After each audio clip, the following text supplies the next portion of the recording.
Hi everybody, it's Redfirefly checking in with you again. I'm going over actually my most recent 1v1 game. Yes, I do play 1v1s. So this is actually me versus a Zerg player known as PANDER. He actually is pretty good and there's a lot of good parts that is in this game. I don't play a lot of 1v1s just because I lack the confidence sometimes. And the reason today that I decided to play a bunch of 1v1s is one, I probably need to work on my ranking for 1v1s because I'm just in Gold League and it looks nice except for it looks a little funky when you only play one game a season. Not good. So I've played so far 4 games this season. So in this game in particular, I decided to explore with fast expanding. So, actually this game I expand a little later than I normally do. PANDER here does an excellent example of fast expanding. Zerg, for the most part, expands pretty fast, and that's just because of the fact that it's easier for them to expand, it's harder for them to play defense, but there's some things that PANDER does that I really want to point out that are really good things, since he can't build like a cannon defense or wall off like Marines like Terran can.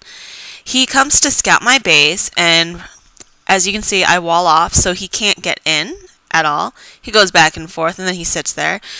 While he did that, I was thinking about whether killing off that little Zergling or let's redo it. Hey everybody, this is Redfirefly checking in with you guys. I'm going to show you my most recent 1v1 games. I will show you games that I lose too, I promise. This is today I only played 3 1v1 games, 1-2, lost 1. This one's the last one before I have to head out to work. It's against a Zerg player, and there's some really good points that I want to point out here that are really good for defense. One thing is that PANDER actually builds a wall of defense using his structures, which is very smart in his point of view. I'll show them to you later. And he fast expands. I do fast expand too. If you ever get the chance to play me, I do fast expand. I don't always fast expand to my natural. As you can see right here, I sound out one probe so that I can expand while I am walling off. I do not normally wall off using a gateway. Most players do, I don't. I did this time because of the fact that it is Zerg, and I wanted to have that defense, and I was also thinking going DT rush. So over here, I haven't even started an expansion, but PANDER actually builds his first expansion. One thing you'll notice in this whole game is that PANDER always has more minerals than I do. I'll show you right here. He always has more minerals than I do. He always has a very strong economy. I don't. I actually struggle to keep myself with a good economy. The only reason I had a bunch there is because of the fact that I was saving up to build some things. So we're going to continue on here. As you can see, one of the biggest mistakes I think PANDER made this whole game is the fact that he didn't utilize his overlords like most Zerg players do. Utilizing your overlords is taking them and using them to scout for you. He never did that, and so by the end of the game he thought I only had 2 bases. I actually was at 4 bases and was actually going on my 5th if he continued the game any longer. So you can see right here, this is really good on PANDER's side. This is his wall off to his main base. He blocks off with spine crawlers, and then he also has evolution chambers here. He is fast expanding, which is to his benefit. Oh yeah, totally forgot this part. I took out his 3rd expansion with DTs. This is my mistake. I should have attacked this incoming spore crawler, but I didn't, and hence the demise of all my DTs.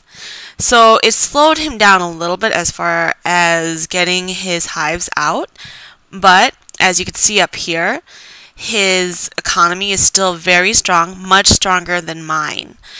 He is, though, almost capped. where I'm almost at 92, not even close to that yet. I already have my second expansion right here going, and it's going strong. At the same time, I do have some cheesy cannons to block off. It's amazing that I play in Gold League, isn't it? Somehow I managed to be there. But the thing that he should have done, which I did, is actually send something to every expansion, almost every expansion, to stop him from expanding. I already had the feeling he was going to go back to his 2 naturals, so I wasn't even going to touch those, but I didn't want him near these other ones. I probably should have sent someone here and here, but I didn't. I didn't really think much about it because I didn't think he would actually go for it, which he didn't.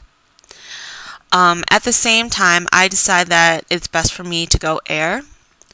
That way I can attack his base straight on, because I know that my DTs, unless I send a huge army of DTs, they weren't going to do much over here, and I didn't want to concentrate on using DTs to attack him.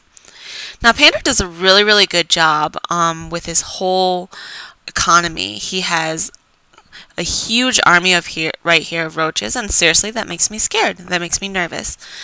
And then later he adds on to it a few hydras, and he changed his overlords to overseers, which is awesome on his point, so he can see my DTs. See? By this time, I already have my 3rd base going, and I already have a 4th base going.